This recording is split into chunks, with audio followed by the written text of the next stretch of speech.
Yeah, I'll react to that, sure. Hey guys, so I just finished the Great Northern War series from Kings and Generals. It was phenomenal. But while it's still fresh in my mind, let's watch a Sabaton history video and the song that goes along with it. I will play it at the end. Don't worry. My name's Connor. If I didn't say it already, I like to learn things. Let's do it. Pow, Indy. All empires eventually crumble. Including the Swedish Empire. This is Ruina Imperii.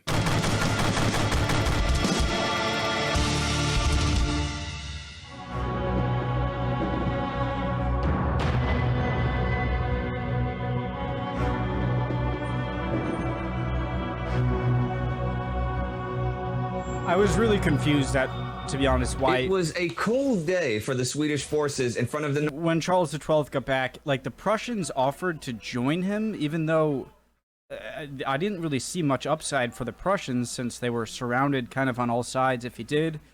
But they wanted, I think, Stettin. I could be wrong there. I'm not sure if I'm saying the right city. And Charles XII denied him. I thought that was a bit strange. Norwegian fortress of Frederikshavn. Their sappers had dug their trenches close towards the fortress walls, well within musket distance of the defenders, and all soldiers kept their heads down, if they did not want to come under sporadic fire. Dusk came, and soon darkness fell over the battlefield. The defenders lit torches on the walls and shot fireballs into the air to illuminate the night sky. This evening, King Charles XII, Karl den Tolfte, chose to walk the trenches with his officers. Karl was in a good mood, and he was intrigued by the activities on the fortress walls. Curious, he climbed towards the top of the trench, despite the vehement protests of his officers. Waving them aside, he lay down alongside the breastwork, with his head and arms over the slope. Behind him, the officers were arguing, urging their king to caution, to get back to safety. The darkness made it more difficult to spot him, but no musket ball would distinguish His Royal Highness from the common soldier. By then it was 9 o'clock, and the moon reappeared from behind the clouds. The king rested his cheek on his left hand and watched the scene. Suddenly, the officers heard a dull sound, as if a stone fell from the skies on the cold earth. Karl's head lay motionless on the ground. Lord Jesus, the king has been shot! Karl den Tolfte was killed at the age of 36 in the 22nd year of his reign. His body was carried by his loyal soldiers through the snowy Norwegian mountains and back to Stockholm, where he was soon laid to rest. The war in Norway was abandoned. The armies went home. Seemingly overnight, the Swedish Empire crumbled. Deprived of her king, all ambitions of restoring the nation to its old glory vanished. Just a quick question, guys. So, let's say he died, like, in Ottoman territory during the war with Russia. So, obviously, decomposition waits for no one, and so it's not like you can really preserve the body. So, would they have had to bury him somewhere in Ottoman or Russian territory if he had fallen there? Sorry.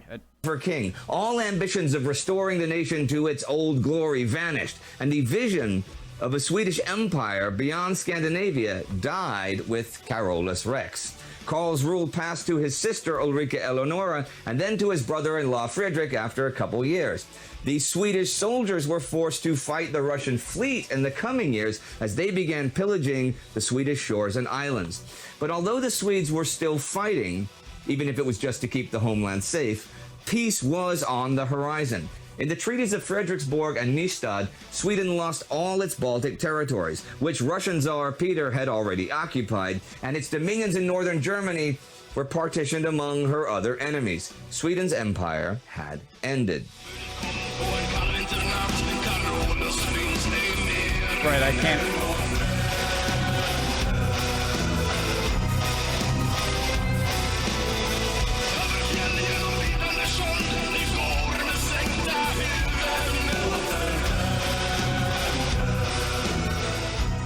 Pretty sick instrumental or whatever guitar stuff there. Obviously, I can't read Swedish. I don't know what that means, and there aren't English subtitles, so obviously I can't do that. But that's fine. But away from the endless wars and Karl's ever unfulfilled desire for conquest, Sweden finally had a chance to recover. The Swedes had suffered much during the last years of Karl's reign, and the burdens of the last 10 years had ruined the state. Just like the soldiers in the field, the Swedish peasants had to suffer and endure a great deal simply to do their duty to king and country. The ever-increasing demands made upon the yeomanry impoverished most of Sweden's farmers. The obligations to supply the crown with grain and fodder, horses and carts, had left many with little for themselves. In addition, the way the Swedish military system was designed, each farm had to maintain up to 3 soldiers. Each Swede was to supply soldiers with not only food, but with luxuries like tobacco and spirits. Bad harvests worsened their lot, bringing famine and disease. Sweden's south, the breadbasket of the nation, saw a massive decline in population during Karl's reign. Farmsteads had been deserted as the young men went to war. Travelers made remarks about the dismal existence of the Swedish farmers and the absence of young men in the countryside. Some said they did not see a single man between the ages of 20 and 40 in the whole country except for those in the army. Commerce and foreign trade had nearly stopped because of the constant state of war. Trading with the Baltic provinces became mostly impossible and revenues dried up. While Swedish ships remained at anchor, British, Dutch, and Danish merchants exploited the gap and took over the markets. The ensuing lack of raw materials and resources soon crippled manufacturers all over Sweden. Karl XI had left his son a full treasury, and while Sweden was victorious in the field, the wars would partly pay for themselves through plunder and subsidies. But the longer the wars dragged on and eventually turned against the Swedes, the debt rose to unbearable levels. In the final years of Karl XII's reign, the royal treasury accumulated a debt of over £1 million. The Swedish economy, flooded with nearly worthless paper money and metal tokens, was about to collapse. Karl had been the one who stood in the way of peace. While he was alive, he would have never accepted a compromise that would not restore the territory he had lost. Ah, so that's why some of those rumors around him being killed by his own soldiers is a thing. Okay.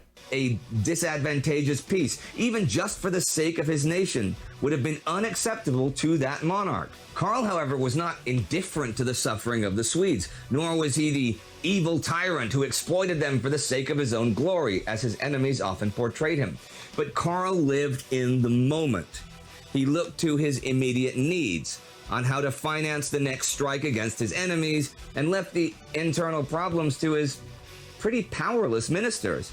In the field, Karl willingly shared the hardships of the soldiers. He slept on the same cold ground, ate the same meager meals, and exposed himself to mortal danger time and again. As a king, he valued valor, modesty, piety, and restraint above all else. While on campaign, no one would have taken Karl for a king if they did not know him. He wore no expensive garb, no jewels, not even fur or armor. As a commander, Karl cared deeply for his subordinates. He was reassuring to his officers and kind to even the lowliest servant. Although never on familiar terms, he took great care of those that shed blood in his name. Often he was found sitting in silence, sharing the soldiers' lot as he mourned those that had fallen in his service. Still, he expected nothing less than absolute obedience from his soldiers. His command was law, and those who doubted his judgment would feel his wrath. As he was generous to his men, so was he terrible to his foes. He would burn down a village of innocents if it meant not letting the guilty escape. And judgment over he himself was to be done by God, by no one else.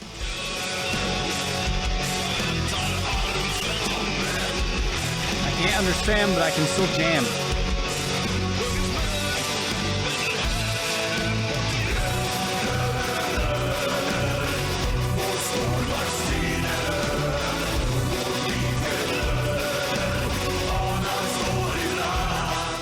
Karl clung to the legacy of Swedish Empire and saw it as his personal responsibility to keep fighting for its honor and existence. He fought the wars to right old wrongs, to recapture what was lost, and keep what was rightfully his, always believing that just one more decisive victory on the battlefield would turn it all around. Karl had seen life as a cycle of good and bad times. Just as he was victorious in the field, there would come a time when he would lose it all, only to rise back up once more. But in the end, it all vanished in this one fateful night in front of Fredrikshavn. Karl's death led to the end of the old Swedish Empire. Sweden would successfully defend itself, though, and soon enter an era of liberty, but both the absolute monarchy and the empire were lost forever. Swedish King Gustavus III, Gustav III, years later once said of Karl, "He was extraordinary rather than great. He certainly had not the true conquering temperament which simply aims at acquisition of territory. Karl took dominions with one hand only to give them away with the other. Superior to Alexander, with whom it were an injustice to compare him, he was as much inferior to his rival Peter in the qualities which make a great ruler as he excelled him in those qualities which go to make a great hero." Peter.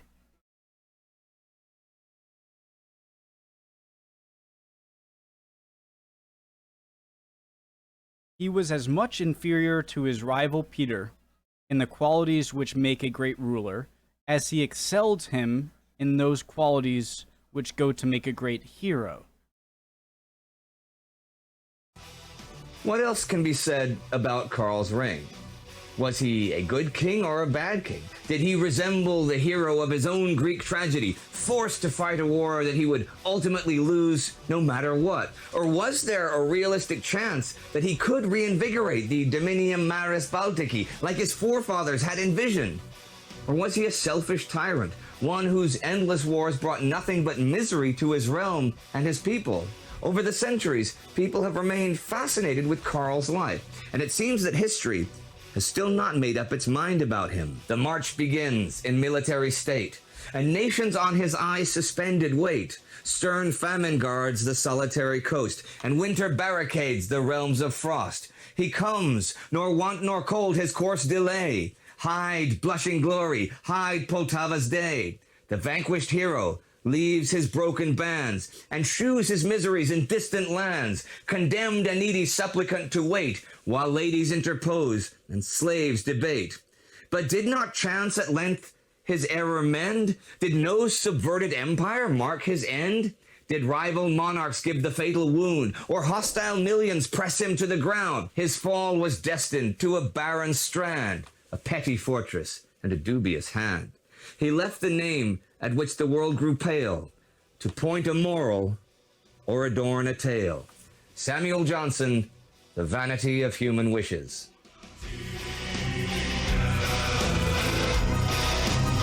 That's a killer, whatever you want to call it, riff or whatever.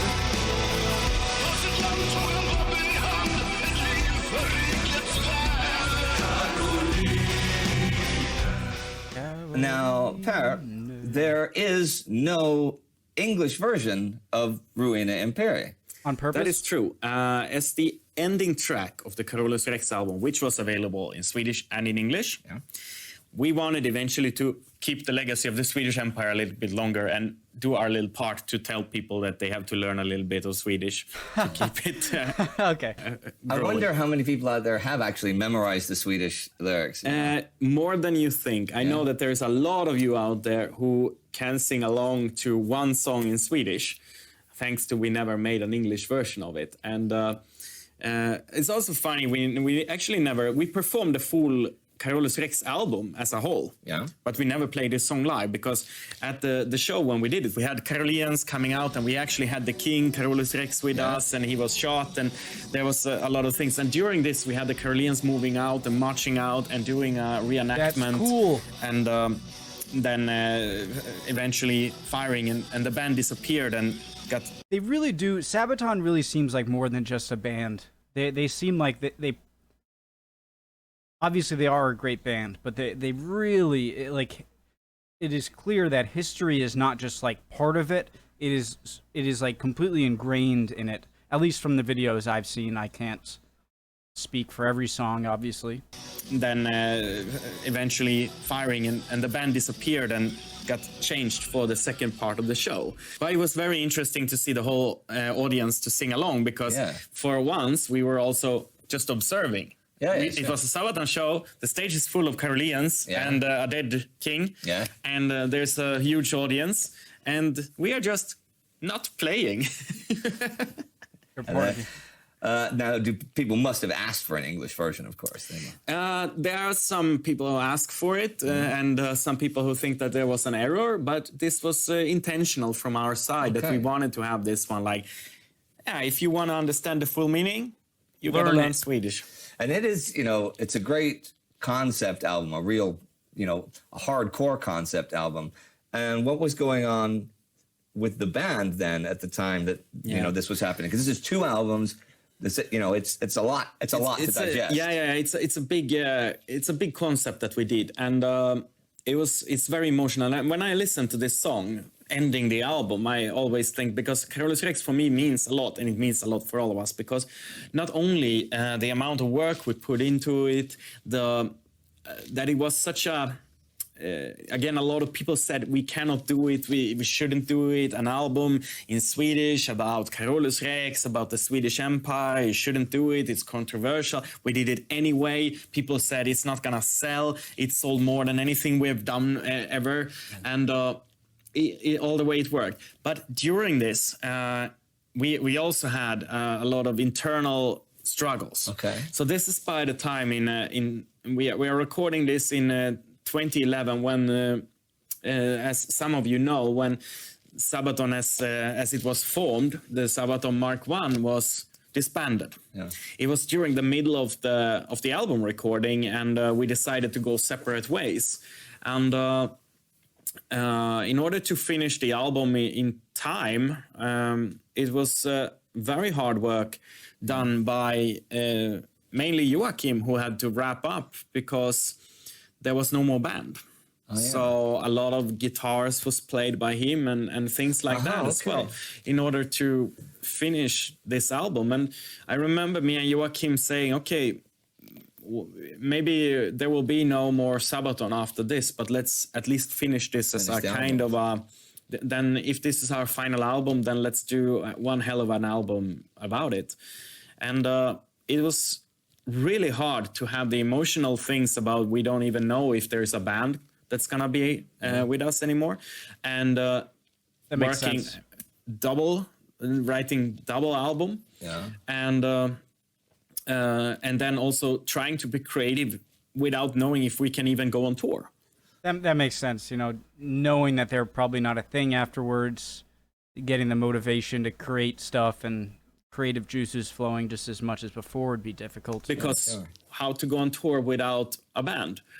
And so all in all, this album, and specifically when I hear this song, because it ends the album, and it was one of the latest additions to the album. It was one of the, I think the last song that was written for the album and added, and it doesn't have any guitar solo, and it's a bit of a different vibe of the song.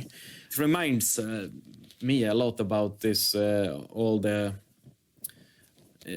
stuff that was going on behind the scenes that no fan, you guys didn't know about what was going on at that time. And also our record label Nuclear Blast had no idea that this, and I remember after we finished the album, and I make the phone call down to Germany to the Nuclear Blast, and I say, guys, put it on speakerphone and pull all the team that is working with us in the same room. And when they are all there, guys, sit down. Okay, first the good news, we have finished an album, and it is by far our best album. And then the bad news is that there is no more Sabaton at the moment. And they were just silent. And they say, what do you mean? Well, I said, there's only me and Joachim left in the band. And they were absolutely stunned. And they said, no band can survive such a big change.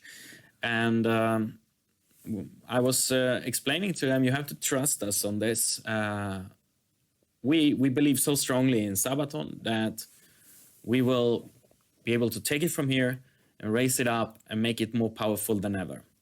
And they were so against us. First of all, we have made an album about something that they couldn't understand.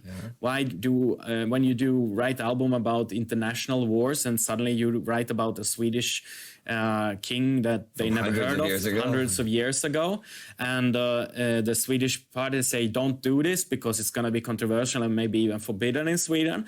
And I don't get that. So he has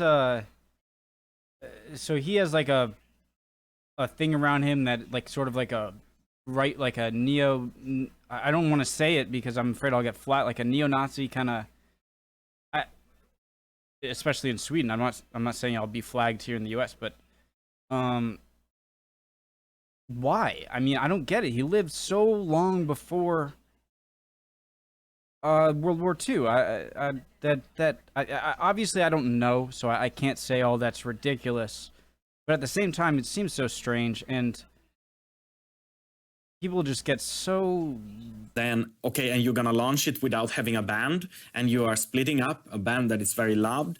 This is the end of your band. And I have to spend a lot of effort convincing them that, guys, you have to put faith in this, because we will turn this in our favor, and we will come out very strong from this. And they trusted in us eventually, after a lot of convincing. And I think that now they are, everyone knows where it all ended up with today, I think we are just a few numbers away from a 5 times platinum certification of an album, which is by Swedish means unprecedented in rock history. Well, Perry, that was fascinating, actually. I was curious where the interview part of this song was going to go when we started it. You know, I knew a couple of things I wanted to talk about, but I didn't know we were going to go there.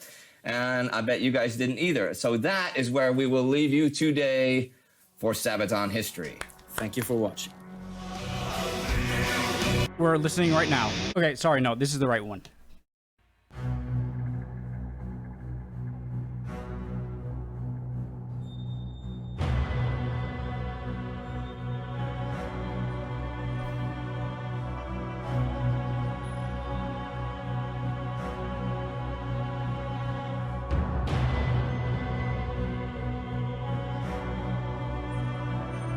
It's really loud for me. I want to make sure it's similar.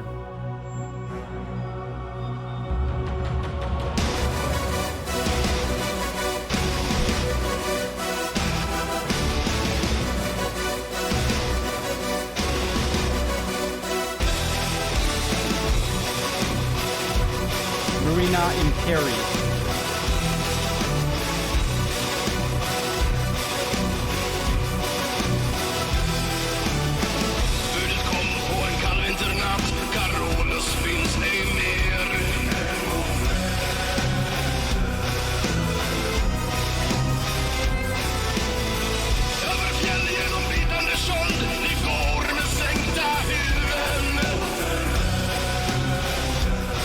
That's cool.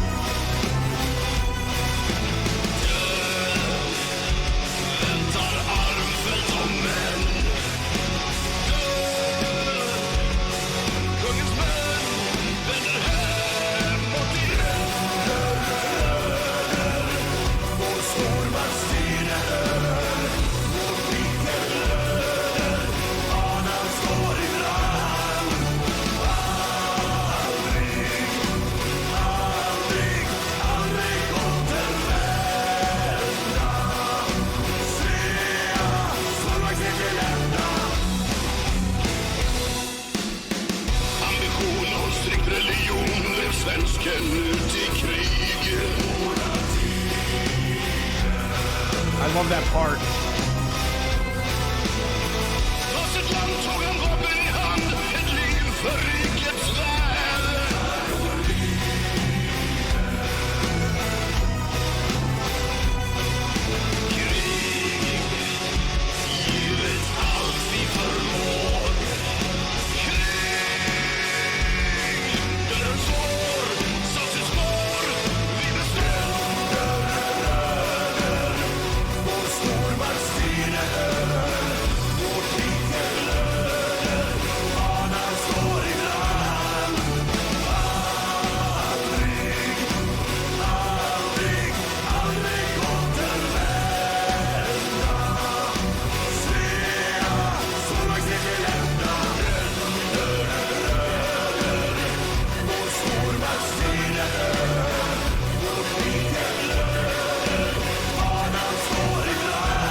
That was a really sad song. But it was really cool at the same time. Especially when you said, what is that really cool sounding Swedish? Right here. Oh, the guitar part right there, amazing. Man, those lyrics, though, were depressing. Great song, great channel, great band, as always, Sabaton. Press pause by accident. Anyways, awesome as always. Hope you're all doing well. Chin up. If not, you'll be okay soon. Don't worry. See you guys next time. Bye.